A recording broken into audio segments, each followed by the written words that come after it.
if we have a president, um, how are we supposed to do it? How are we supposed to determine who is to be president?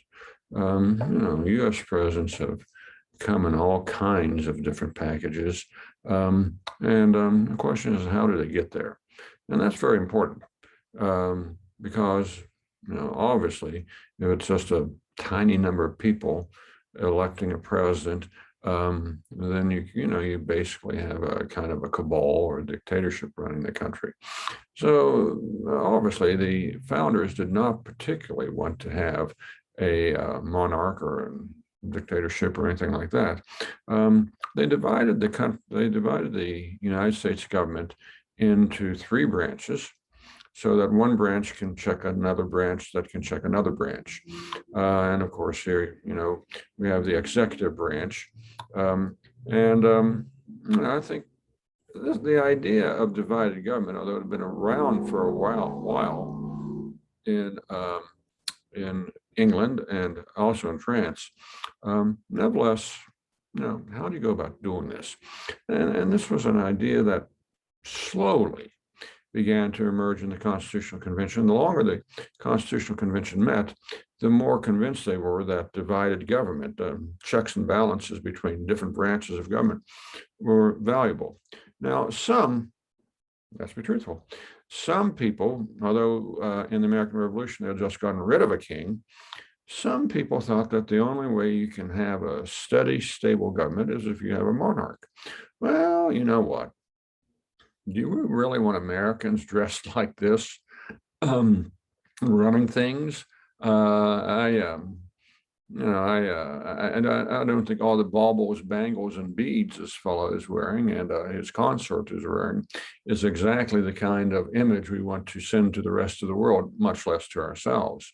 And although, again, there are some few people who thought that a monarch would be a good idea, a stabilizing influence, Americans weren't going to buy it. Alexander Hamilton came up, I think he was probably in favor of kingship, but he knew that a king or queen was not going to be acceptable. So he proposed, in one instance, he proposed that somebody be elected for life, which the difference between that and a king kind of escapes me. In another instance, he proposed that a leader be elected for 30 years. Well, most kings don't last 30 years, so it'd be the same thing. Hamilton believed that the executive should have energy. He was a great proponent of the executive, and he's probably right about that. What he was wrong about, at least for Americans, is having somebody on top who would be on top forever and ever and ever. Just think about how many one-term presidents there have been. We do tend to like to get rid of our executives. And of course, everybody knew that Washington was going to be the first president, the only president ever to be elected unanimously twice. James Monroe came close later on, but nevertheless, the idea that Washington would have the reins of power and essentially shape the presidency, this was, and so this kind of encouraged people to actually build a strong president, but one that could still be recalled. Everybody trusted Washington, and Jefferson used to call him the old fox, and he was a bit of a fox. But the thing is that you have good foxes and bad foxes, and Washington was a great fox. Very few people in world history like him, and they felt that power could be trusted with him. And as a result, they're going to build a strong presidency. But the question is, there aren't a lot of Washingtons out there. So how do you go about electing his successors?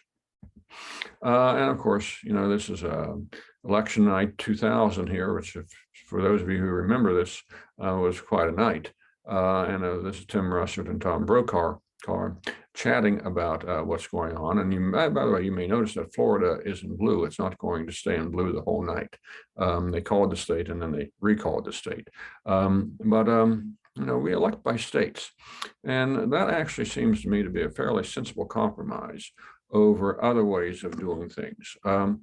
Certainly, The idea was floated during the Constitutional Convention of having the state assemblies. And state assemblies are close to the people, right?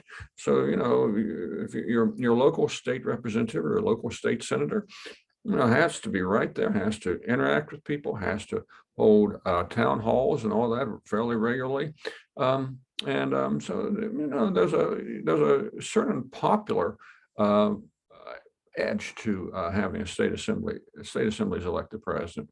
The only trouble is, take a look at the right-hand corner, they can come under a lot of pressure to make particular choices from their constituents. And you can see this rather rowdy little town hall going on here in the bottom picture. Besides which, how many members, how many state representatives and how many state senators are really qualified to deal with Mozambique or Afghanistan or Venezuela, Chile? And by and large, state assemblies are pretty much interested in states, and they don't tend to have a national perspective. So after a while, it was decided that probably not a good idea, and they're too easily influenced. How about having state governors? Now, there's a fine idea because you've only got a small number of state governors, and state governors do deal with international problems, and they do deal with national problems. So why not have state governors? Well, in those days, there were 13 states, or 13 semi-independent nations, actually, but 13 states. And so let's say you have a close election, and you get 5 governors who vote one way and 5 governors who vote the other. And you've got, 2 governors who kind of lean one way, and so that leaves you with 1 person. Think a governor can be bribed? If you don't think this, probably you need to rethink this. I don't know what the going price for a governor is, but if you have a small body electing governors, or electing presidents, guess what? You've got a problem because they can be bribed, not with money, although that happens. You can be bribed, you want to be ambassador to Great Britain. I'll tell you what, vote for me, I'll make you ambassador to Great Britain.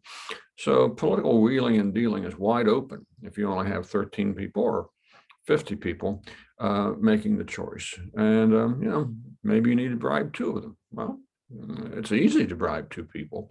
And the founders were very, very, very practical politicians, and they knew perfectly well how these things worked, and they didn't want to leave it up to state governors. How about Congress? Isn't that a great idea?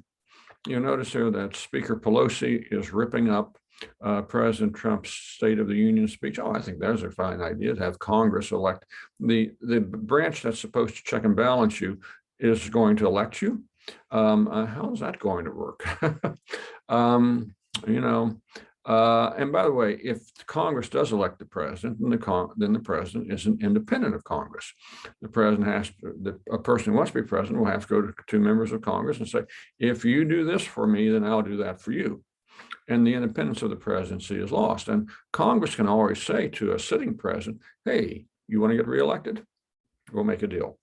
Do this, and we will reelect you. So essentially, if Congress elects, if an opposing branch of the federal government elects the president, then you're going to have political deals and underhanded stuff, and you just don't want that to happen. You really want the president to be independent. How about the issue of large states versus small states? How are you going to balance this out? States represent particular interest. And these are legitimate interests. As I say, the farmers of North Dakota, the shrimp fishers of Louisiana. These folks represent a particular interest, and they're legitimate interest. So you just can't do it by big state versus small state. You just can't have the big states dominating, because states with lesser populations have a perfectly legitimate right to take part in government. Therefore, you have to come up with some mechanism to balance out a whole bunch of diverse interests. There are 50 states, for goodness sakes. How are you going to balance all of this out in terms of selecting a president? And so, a balance needed to be struck. And you can see here on the left-hand side in pink, There's mostly Western states, and on the right-hand side, in blue, mostly Eastern states. And how do you get a balance by which a president can be chosen and at the same time not be just a regional candidate? In 1860, we had we had 3 regional candidates plus a national candidate. And how'd that work out? Oh, it resulted in a civil war now, didn't it? So you really want to have a president who represents more than one state or more than one region.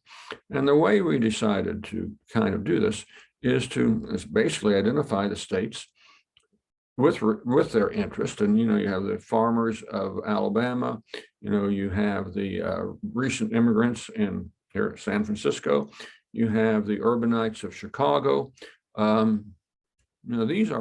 These folks need to have some say in the process and not just be pushed to one side by a large state. And so we end up with the Electoral College.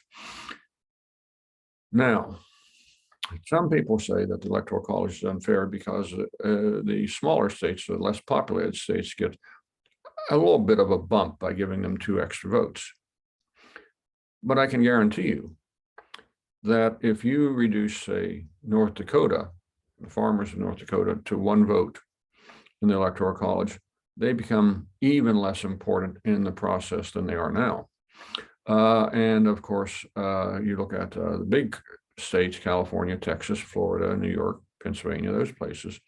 It would be easy for urbanized regions to just overwhelm rural regions, but that's not the way it works out. There is a rough balance in the Electoral College between rural and urban, between different occupations, between different generations, and different groups of people. And because states get 2 extra votes, and particularly the small states get 2 extra votes above and beyond their population in the Electoral College, this means that all interests have at least some say in the process.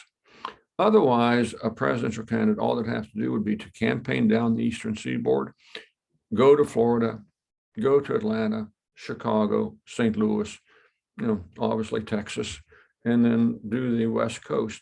And the rest of the country could be ignored because the rest of the country wouldn't have enough votes to matter. But by giving them this little bit of a bump, it's more democratic because everybody gets at least something of a place at the table. And I think that's an important part of democracy, is that every voice has a chance of being heard. And so while the Electoral College came about more or less as a series of compromises, nevertheless, it has worked fairly well for almost 250 years. And I think that we've done well in terms of the Electoral College. So anyway, these videos are fun to do. They're very interesting. And if by chance you want to, see these things continue, then, put a like on this video. I'm like any other YouTuber, put a like on the video, subscribe, and hopefully we will, continue. So everybody stay safe, stay healthy, and for goodness sake, at this time of our national existence, everybody keep their head. Bye-bye.